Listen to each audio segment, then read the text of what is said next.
So, what do you think it takes to be a truly successful leader? Is it being super charismatic, making bold, decisive moves? Well, in this explainer, we're going to break down a fascinating study that looked into what it really takes to run a city. And trust me, the answers are probably not what you're expecting. Okay, so to get to those surprising secrets, we've got to first wrap our heads around the big problem this research is trying to solve. It's a really high-stakes puzzle, and it affects how our towns and cities run every single day. See, the person in charge, well, they often don't stay in charge for very long. You ever stop and wonder who's actually running the show day to day in your local government? It's not really the mayor or the city council, at least not directly.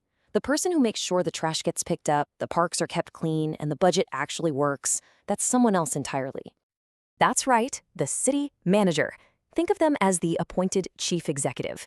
Their whole job is to take the vision that the elected city council comes up with and turn it into reality on the ground. They're the ones who have to execute the plan. But here's the puzzle. Even though their role is absolutely critical, being a city manager is a notoriously difficult job to hold on to. I mean, it's a high-pressure gig where you're constantly trying to balance what the politicians want, what your staff needs, and what the public is demanding. And this number right here, this is the result of all that pressure.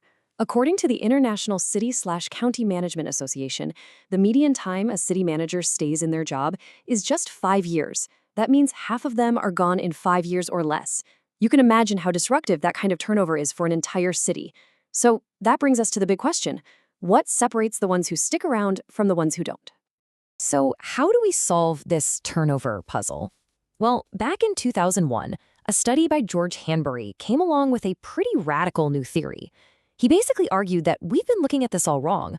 We're searching for this one best type of leader, when maybe, just maybe, the secret is something else entirely. So, take a guess. What do you think is the most important quality for a city manager to have if they want to last longer than those 5 years? Is it being a financial wizard, a brilliant city planner, or maybe a super tough negotiator?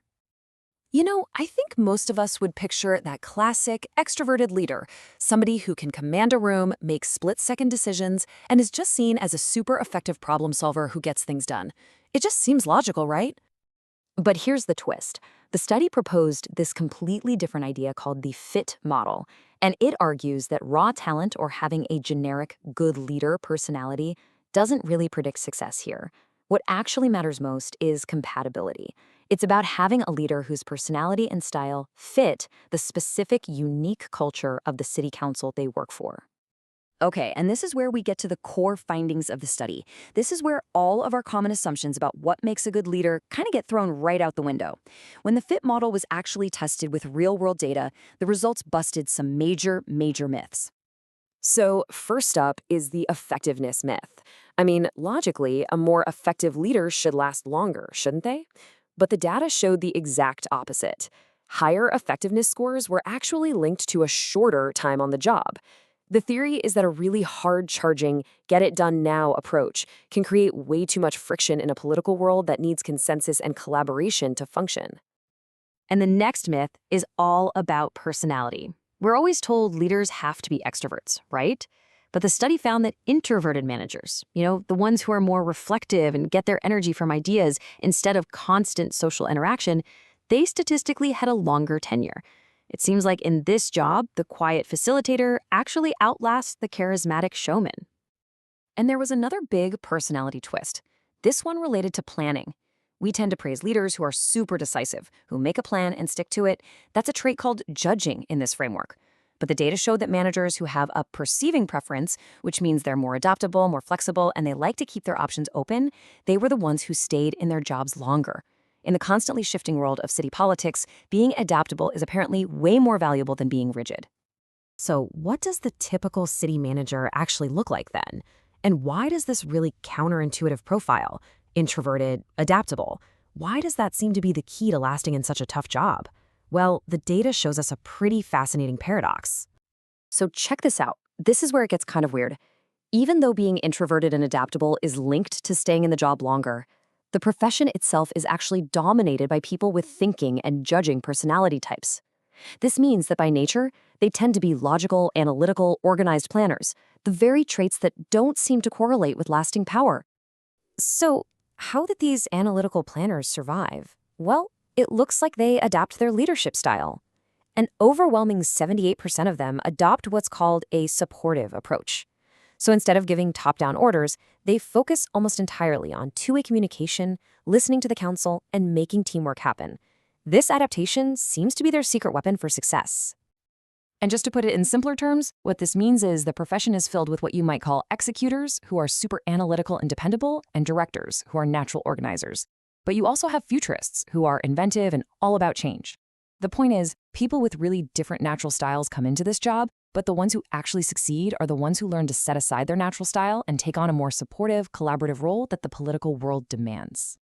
And really, it all just boils down to this simple truth, which was captured perfectly by one of the managers in the study. More people lose these jobs because of personality clashes, not because they aren't technically competent. In a political environment, it's not about how well you can read a spreadsheet, it's about how well you can read the room. All right, so let's pull all of this together. What does this actually mean, not just for city managers, but for how we think about leadership in pretty much any complex organization? So the profile of a city manager who actually lasts isn't that hard-charging executive we probably imagined. No, it's a quiet, adaptable, and supportive facilitator. It's someone who guides rather than commands, and who is flexible enough to navigate a political landscape that is constantly changing. And here is the biggest takeaway of all. Leadership success is profoundly situational. There's no one-size-fits-all best leader. The style that works wonders in a fast-moving tech startup could be an absolute disaster in the halls of government. Success depends entirely on the context and on the fit between the leader and their environment. And that leaves us with one final question to think about. If success is more about being the right fit than just having the right resume, what does that mean for all of us? In your own work, in your community, or in your team, what does the ideal leader for your specific world look like?